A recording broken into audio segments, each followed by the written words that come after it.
Bismillahirrahmanirrahim.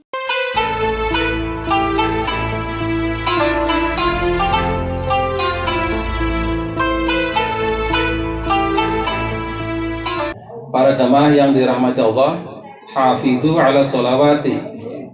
Allah menyuruh kita untuk menjaga seluruh sholat kita. Disuruh menjaga semua sholat kita. Karena sholat itu sangat penting. Sebetulnya sholat itu adalah kebutuhan kita kalau kita paham. Begitu pentingnya sehingga sholat itu menempati urutan kedua dalam rukun Islam. Yang pertama adalah syahadat, asyhadu alla ilaha illallah wa asyhadu anna muhammadar rasulullah. Syahadat itu adalah pendaftaran agar kita menjadi orang Islam dan diakui sebagai umatnya Nabi Muhammad sallallahu alaihi wasallam. Setelah ikrar syahadat, kita disuruh berkomunikasi dengan Allah Subhanahu wa taala. Allah Subhanahu wa taala memuliakan hamba-hambanya, menyediakan waktunya 5 kali sehari untuk berdialog, ya. Jadi Allah itu menyiapkan waktunya untuk kita semuanya. Coba bayangkan, zat yang paling mulia, paling tinggi, pencipta kita semuanya, lebih tinggi dari presiden, menyediakan waktunya untuk kita berkomunikasi, ya. Karena komunikasi dengan Allah itu sangat penting. Karena sholat itu adalah konsep sebuah ajaran, bukan saja jengkrak-jengkriknya, ya, yang sebetulnya juga menyehatkan kalau kita paham, tetapi ada ajaran yang sangat penting di situ. Oleh karena itu, Allah menyuruh kita untuk menjaganya. Ya. Inna sholata kanat alal mu'minina kitaban mauquta. Sesungguhnya sholat itu ada waktu-waktunya. Sholat fardu itu sudah ditetapkan waktunya oleh Allah. Kita diwajibkan sholat 5 waktu: subuh, zuhur, asar, maghrib, isya. Ya. Maghrib kita hari ini itu berbeda dengan maghrib kita kemarin. Apalagi maghrib tahun-tahun yang lalu atau maghrib 20 tahun lalu ketika kita masih remaja. Jadi berbeda, ya. Subuh kita hari ini berbeda dengan subuh kita kemarin atau subuh kita pada tahun-tahun sebelumnya. Sehingga ada pendapat yang mengatakan bahwa sholat 5 waktu itu tidak bisa diqodho. Ada pendapat, ya. Jadi sholat 5 waktu tidak bisa diqodho. Ada yang pendapat begitu karena tadi dalilnya adalah bahwa sholat itu sudah ditentukan waktunya. Ada yang berpendapat bisa diqodho, ya. Ada yang berpendapat bisa diqodho. Ini biasanya orang-orang thariqah nih, orang ilmu pendapatnya bisa diqodho, ya. Jadi dikiaskan dengan qodho puasa, ya. Jadi karena saking pentingnya maka harus diqodho. Ada yang diganti dengan membayar fidyah, seperti juga fidyah puasa. Itu ada pendapat begitu, ya. Jadi ada 3 pendapat. Nah, kita pilihlah, terserah kita, keyakinan kita di mana, ya. Kalau yang merasa tidak ada qodho sholat, berarti kita tidak bisa sholat lagi, sholat yang kita tinggalkan. Lalu apa yang harus kita lakukan? Perbanyak melakukan kebaikan-kebaikan, sedekah dan seterusnya untuk menambal kekurangan ketika kita dulu waktu remaja maupun anak-anak tidak sholat, ya. Jamaah yang dirahmati Allah, sholat itu adalah sarana untuk minta pertolongan kepada Allah. Jadi sholat itu adalah cara untuk minta pertolongan kepada Allah. Wasta'inu bisabri wassalah. Mintalah pertolongan kepada Allah dengan sabar dan sholat. Ihdinas siratal mustaqim. Tunjukilah kami ke jalan yang lurus. Jadi orang yang sholat itu adalah orang yang merasa dirinya lemah. Karena memang manusia diciptakan lemah. Wa khalikal insanu dha'ifa. Jadi manusia itu lemah. Makanya kita minta petunjuk. Orang yang tidak sholat berarti orang yang merasa dirinya tidak lemah, sombong, ya. Jadi sombong, nggak perlu minta petunjuk, kan gitu ya. Nah, sekarang pertanyaannya gini, kalau dia orang kafir, bukan orang Islam, tidak sholat, dosa tidak?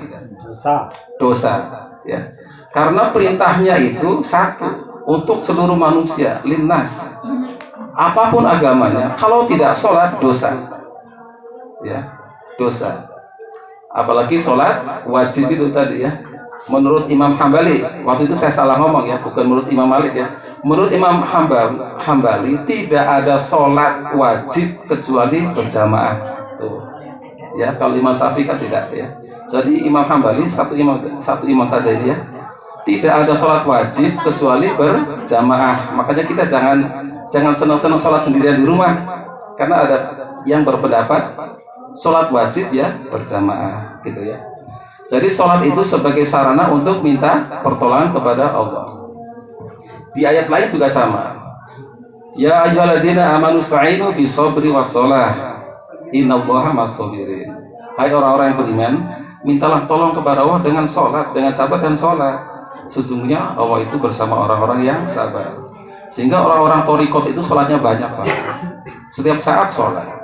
Ada sholat daf'il bala ya, daf'il bala yang semalam kita sholat ya, kemarin ya, tolak bala lah ya, sholat, karena kita disuruh sholat, minta apa-apa minta dengan sholat, bukan yang 5 waktu saja ya, apa minta sholat, minta tambah rezeki sholat ya, sholat, habis panen kita sedekah, kita sholat sunnah, namanya apa?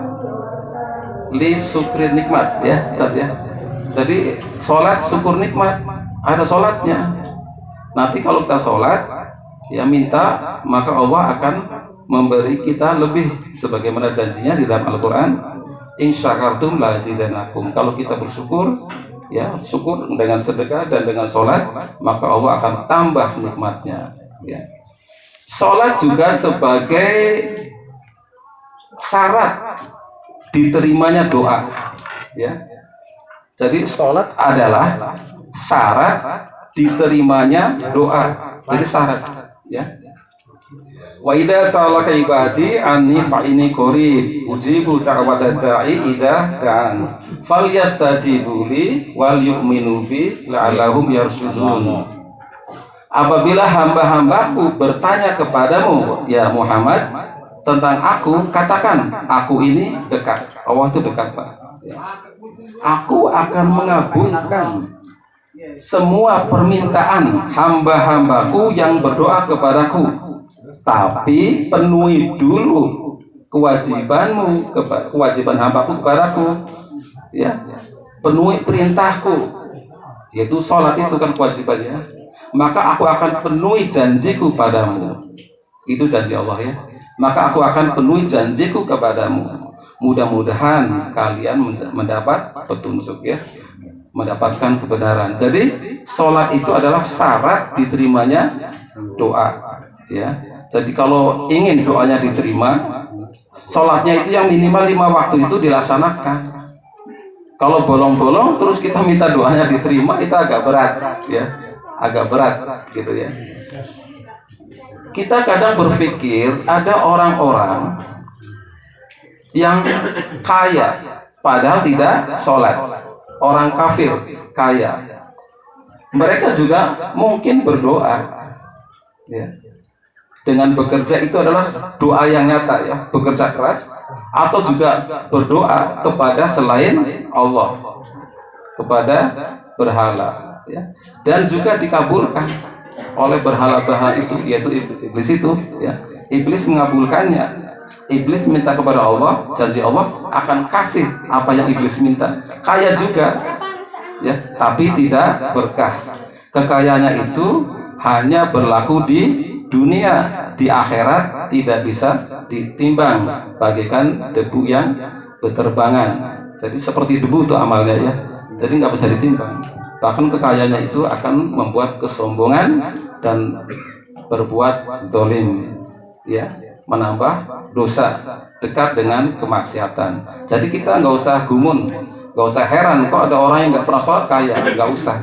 Karena yang kita minta adalah keberkahan dunia dan akhirat. Ya. Jadi sholat itu sangat penting. Kata Allah, orang-orang yang percaya kepada hari akhirat, ya, maka mereka itu akan menjaga sholatnya. Kita percaya nggak dengan hari akhirat? Percaya ya, akan ada hisab, ada surga dan neraka, ada hari kiamat. Kita harus bertanggung jawab nanti di sana apa yang kita lakukan. Jadi orang-orang yang percaya dengan hari akhirat itu akan menjaga sholatnya. Waladina yu'minuna bil akhirati yu'minuna bihi wa hum ala sholatihim yuhafidun. Ya, itu seperti itu. Ya, jadi sangat penting sholat itu. Ya, sangat penting.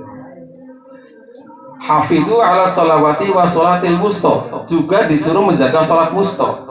Ya, tadi Allah katakan semua sholat harus dijaga, dan juga wabil khusus sholat wusta. Apa itu sholat wusta? Sholat wusta adalah sholat yang pada saat itu kita melaksanakannya dengan susah payah, berat sekali. Ya, jadi ayat ini turun ketika saat itu sedang terjadi perang Khandaq, perang Parit, ya. Para sahabat sudah menggali, ya, persiapan perang. Nah, ada yang berpendapat itu adalah sholat asar. Dari sholat wusta itu sholat asar. Ada yang berpendapat begitu, karena saking capeknya menggali tanah itu sehingga males sholat. Hampir-hampir mereka tidak sholat. Lalu turunlah ayat ini. Walaupun berat, sholat. Ya, harus sholat. Sholat tidak ada rusuh, tidak ada keringanan. Yang sehat, yang sakit semuanya sholat. Gitu ya. Harus sholat. Ada yang berpendapat bahwa sholat wusta itu adalah duhur. Karena pada perang Parit itu panas sekali. Ya, panas sekali sehingga orang itu malas. Saking panasnya di padang pasir itu malas untuk sholat, tapi mereka laksanakan. Ya. Jadi yang pendapat itu menjelang sholat asar atau sholat asarnya tadi ya, kemudian sholat asar ya. Ada yang berpendapat sholat duhur. Sholat wusta juga ada yang berpendapat itu juga termasuk sholat subuh, karena sholat subuh itu berat. Lagi enak-enaknya tidur harus bangun sholat, itu berat. Ya. Jadi sholat-sholat yang berat itu, yaitu asar, duhur, subuh, itu harus dijaga. Dan pahalanya itu lebih besar dari sholat biasa, Pak. Jadi ketika kita sholat asar, berat sekali untuk melaksanakannya, lalu kita melaksanakannya, pahalanya lebih banyak. Ketika kita duhur, berat sekali karena tanggung di sawah, gitu ya. Lalu kita melaksanakannya, itu pahalanya lebih besar. Juga sholat subuh, ya. Sholat subuh juga sama. Ketika kita lagi malas-malas bangun, kalau kita bangun, sholat itu pahalanya besar. Jadi sholat wusta itu adalah sholat yang pada saat itu berat dilaksanakan, gitu ya. Dan ketika kita melaksanakan itu, pahalanya lebih banyak. Karena sholat itu nggak boleh ditinggal sama sekali, Pak. Ya. Berbeda dengan puasa, ya, yang ada foto, ya, yang ada fidyah, ya, bisa diganti dengan memberi makan orang miskin. Ya. Pekerja bangunan ketika di bulan Ramadan bekerja dengan susah payah di atas rumah itu kan berat, tapi dia tetap melaksanakan puasa. Itu pahalanya lebih besar daripada orang puasa yang tidur-tiduran di dalam AC, di ruang AC. Ya. Juga para petani yang berat sekali sholat duhurnya karena tanggung ya, duhur masih di sawah belepotan, gitu kan? Atau asar baru nyemplung sawah, terus suruh sholat itu kan susah ya, berat ya. Itu pahalanya besar, Pak. Ya. Jadi asar, duhur, subuh itu pahalanya besar. Meskipun kalau kita berjamaah sama-sama 27 derajat. Tapi derajatnya itu beda, Pak. Ustaz saya bilang sama-sama 27 derajat, tapi ada derajat kambing, derajat sapi, derajat ayam, beda, gitu ya. Jadi ibadah apapun kalau itu berat dilaksanakan, lalu dilaksanakan, maka pahalanya banyak. Bersedekah di waktu kita miskin, pahalanya lebih banyak daripada bersedekah ketika kita kaya. Ya seperti itu ya. Dan Allah wanti-wanti harus dijaga sholat wusta itu. Kalau tidak bisa berdiri, duduk, ya, atau berbaring. Berdiri dulu, nyender. Berdiri nyender boleh, ya. Berdiri sambil nyender boleh, ya. Kalau nggak bisa duduk. Kalau tidak bisa ya berbaring. Jadi nggak ada keringanan sholat itu. Ya. Jadi harus dilaksanakan. Wa qumu lillahi qanitin. Hafidhu ala sholawati wa sholatil wusta wa qumu lillahi qanitin. Wa qumu, kita disuruh berdiri dalam sholat itu qanitin, dengan khusyuk, dengan taat, dengan tunduk. Khusyuk, berdirinya khusyuk. Ya. Suruh berdiri khusyuk. Ada seorang pelajar dari Indonesia ketika dia kuliah di Al-Azhar, Kairo, ya. Dia sholat di kampung di Mesir, sholat taraweh. Dia berdiri di samping seorang kakek-kakek, dan di sana itu kan imamnya rata-rata hafiz, jadi bacaannya panjang banget, ya. Hampir-hampir dia tidak kuat, ya, kalah sama kakek-kakek tadi. Lalu pelajar ini, kalau nggak salah namanya Uwas. Kenal ya Uwas ya? Ustadz siapa? Uwas? Abdul Somad itu. Kalau nggak salah ini pelajar ini namanya Uwas. Dia bertanya kepada kakek di sampingnya setelah sholat. Kek, kenapa kok kakek bisa berdiri lama dalam sholat? Sementara saya yang masih muda, kok berat? Gitu. Lalu kakek itu bilang apa? Karena kamu berdirinya dengan tenagamu. Ya, karena kamu berdiri dengan tenagamu, jadi kamu nggak kuat. Sementara saya berdiri karena Allah. Wa qumu lillahi qanitin. Kata Allah, berdirilah karena Allah dengan khusyuk. Jadi sholat itu ingatnya Allah, Pak. Kalau pakai tenaga kita nggak kuat. Kemarin kita ada Rebo Wekasan ya. Itu sholat baca Al-Kautsar ya 17 kali bisa. Gitu ya. Itu karena Allah kuat ya. Wa innaha lakabiratun illa 'alal khashi'in. Sesungguhnya sholat itu berat, sungguh berat kecuali bagi orang-orang yang khusyuk. Ya. Khusyuk, Pak.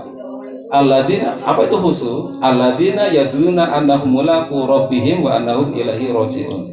Khusyuk itu adalah orang-orang yang yakin bahwa mereka itu akan mati, meninggal dan menemui Allah, ya, menemui yakin. Jadi kalau kita sholat merasa ini adalah sholat terakhir saya, maka dia khusyuk. Ini sholat terakhir saya akan sholat yang terbaik karena besok saya akan mati, pasti khusyuk.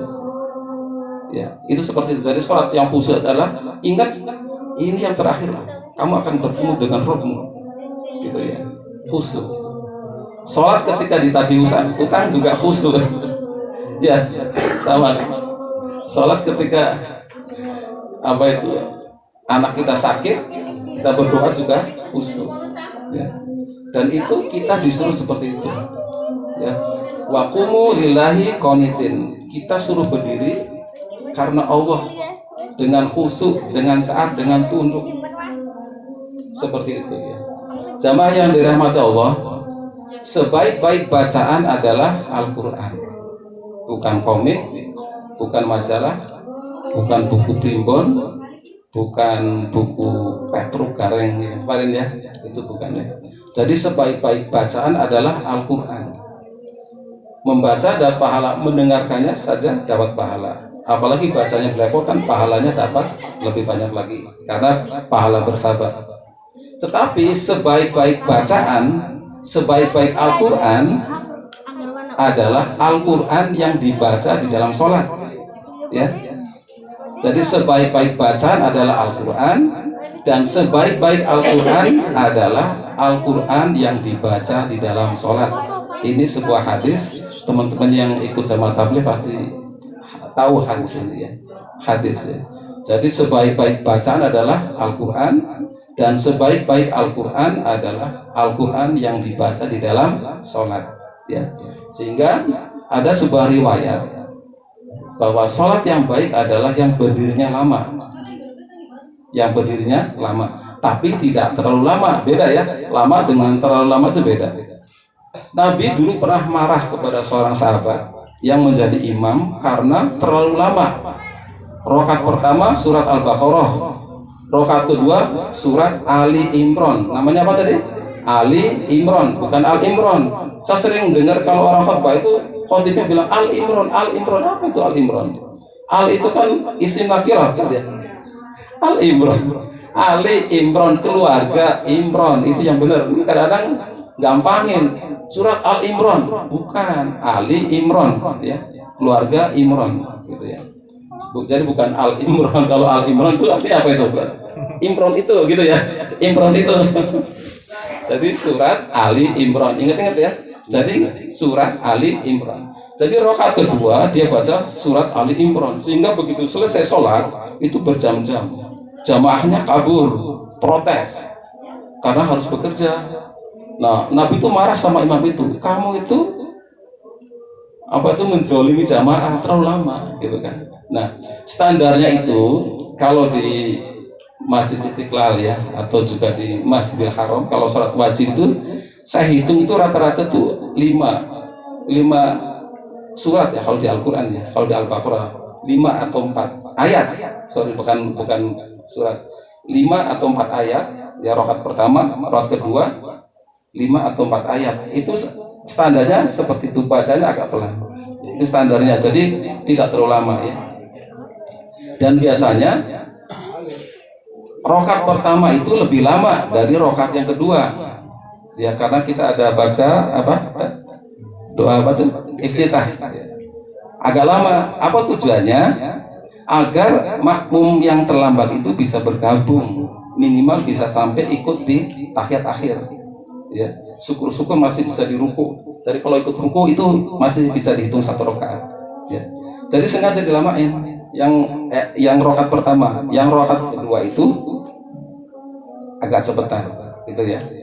Nah, di Masjid Nabawi itu kalau subuh pagi itu bacaan sholatnya subuh ya, itu rakaat pertama itu surat As-Sajdah 30 ayat. Kemudian rakaat kedua itu surat Al-Insan, itu juga 30 ayat kalau nggak salah ya. Di Masjid Istiqlal juga sama. Ya, kalau malam Jumat pagi ya, subuh pagi itu 1 surat itu. Jadi sunahnya begitu. Jadi surat As-Sajdah 30 ayat, kemudian rakaat kedua Al-Insan. Di masjid saya itu surat Sajadah, tapi dibagi 2. Jadi ayat 23 itu rakaat pertama, selebihnya yang 7 ayat di rakaat kedua. Lama banget berdirinya kan, teler. Oleh karena itu masjid-masjid itu menyiapkan prasarana buat orang-orang tua, para lansia, Pak. Jadi ada kursi. Ya, kalau di masjid saya itu di setiap pojok depan itu ada kursi, kanan kiri ada, di samping tengah kanan kiri ada kursi, di belakang tuh kursi semuanya, di saf yang belakang kursi semuanya. Jadi orang-orang tua itu ngambil kursi, apalagi hari subuh tadi, salat subuh tadi mereka ambil, karena ngerti ini pasti lama, gitu ya. Jadi sekali lagi kita itu disuruh menjaga sholat. Karena apa? Karena sholat itu sebagai ukuran, Pak. Ukuran kalau sholatnya baik, ya maka kita masuk surga. Kalau sholatnya buruk, masuk neraka. Ya. Jadi yang dihisab dulu adalah sholatnya. Sholat kita dihisab dulu. Ya. Sholat yang baik adalah apa itu? Orang yang sholat itu dia menyantuni anak yatim. Jadi karena sholat itu paket, Pak. Jadi bukan jegat-jegat ketika kita sholat itu, bukan. Sholat itu paket.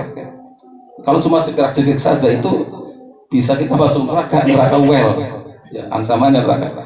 Jadi ajaran sholat itu tuh sampai efeknya kepada menyantuni anak yatim, menyuruh memberi makan orang miskin. Kalau kita mampu, kita kasih makan orang miskin. Kalau tidak, bilang, Ustaz Dadang, itu sebelahkannya belum makan, coba dong kasih. Menganjurkan memberi makan orang miskin, ya, itu masuk dalam sholat, ya. Dan saling memberi pertolongan dengan hal-hal yang berguna, saling bantu, ya. Itu sholat yang benar. Sampai ke situ, Pak, ya. Jadi sholat itu konsepnya seperti itu. Apalagi berjamaah. Jadi banyak yang bisa kita ambil dari sholat itu. Sholat bukan saja menyehatkan, ya. Karena kalau kita berdirinya lama, rukuhnya lama kan enak, sujudnya lama itu sehat. Ya, apalagi tumakninah. Apalagi musolanya jauh. Ya, berapa langkah? 4.000 langkah setiap pagi, kita akan terhindar dari penyakit osteoporosis, penuaan dini. Kata dokter, kalau kita berjalan 3 kilo setiap hari, maka kita akan sehat. Makanya kalau kita sholatnya jauh itu kan dihitung langkahnya kan, setiap langkah adalah pahala, kan gitu kan? Itu langsung cash, Pak. Jadi dapat pahala langsung, gitu. Jadi sangat penting.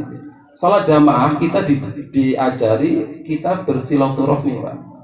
Untung ada salat berjamaah. Kalau enggak kita tidak akan saling kenal. Terutama orang-orang Jakarta. Saya ketemu orang Jakarta kenal itu karena ketemu di masjid. Enggak pernah ketemu bertetanggaan ya. Urusannya lulu gue gitu, yang nggak pernah kenal gitu.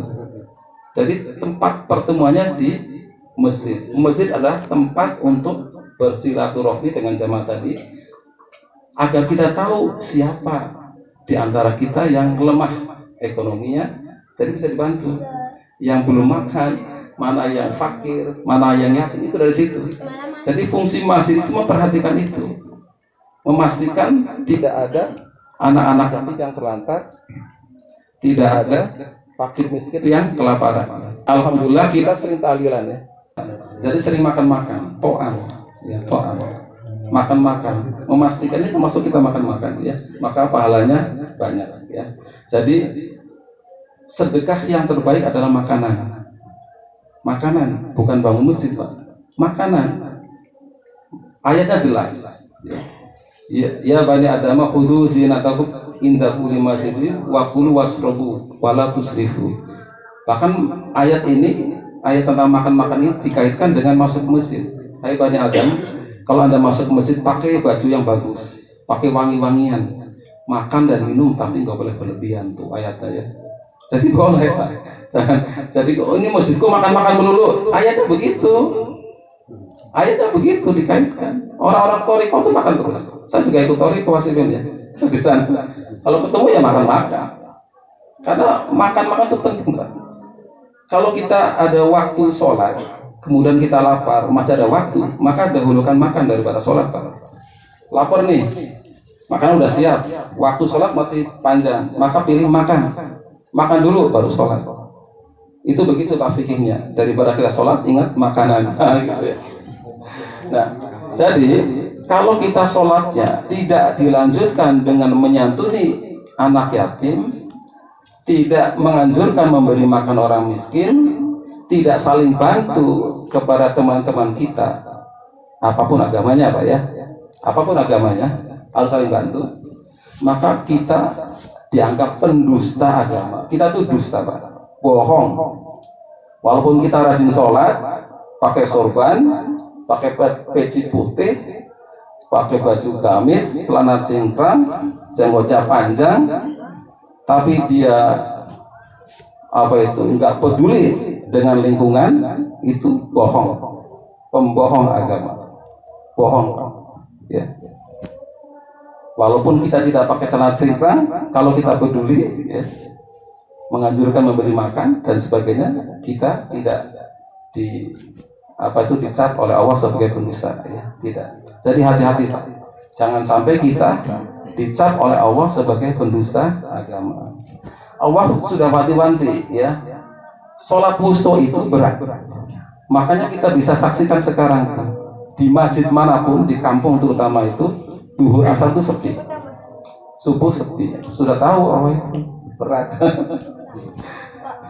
Kecuali orang-orang yang khusyuk, yaitu yang mau meninggal, kakek-kakek semuanya, Pak. Jadi yang ada itu kakek nenek gitu ya, meramaikan musala masjid ya. Emang ayatnya begitu. Karena ingat mati baru ingat gitu ya. Seperti itu. Coba kita berpikir, kalau kita setiap kali sholat dikasih uang 100.000, Pak, kira-kira masjid penuh nggak? Setiap sholat kita kasih uang cash 100.000, penuh. Sholat 5 kali berarti 500.000. Sekarang hitung-hitungan ya, hitung-hitungan ya. Umur kita 80 tahun. Saya udah hitung tuh, udah pakai kalkulator. Jadi kalau setiap kali sholat wajib saja ya, setiap kali sholat dapat 100.000, umur kita 80 tahun itu kita mendapatkan uang 14 miliar, Pak. Wah, banyak banget kan? Kalau cash kan, umur 80 tahun kita dapat 14 miliar. Kita bisa bangun rumah yang mewah, kan gitu kan? Bisa beli mobil mewah, bisa beli sawah berapa hektar, istri yang cantik, dan sebagainya. Kelihatan kan? Kelihatan. Padahal Allah itu kasih lebih dari itu, cuma nggak kelihatan. Tidak kelihatan. Jauh, mungkin satu kali sholat 1 miliar, Pak. Satu kali sholat 1 miliar. Cuma karena nggak kelihatan, jadi hampa. Nanti kelihatannya kalau kita sudah mati, baru kelihatan. Oh, ini pahalanya toh. Di sana kita bisa beli istana. Istrinya banyak, cantik-cantik. Mobilnya mewah.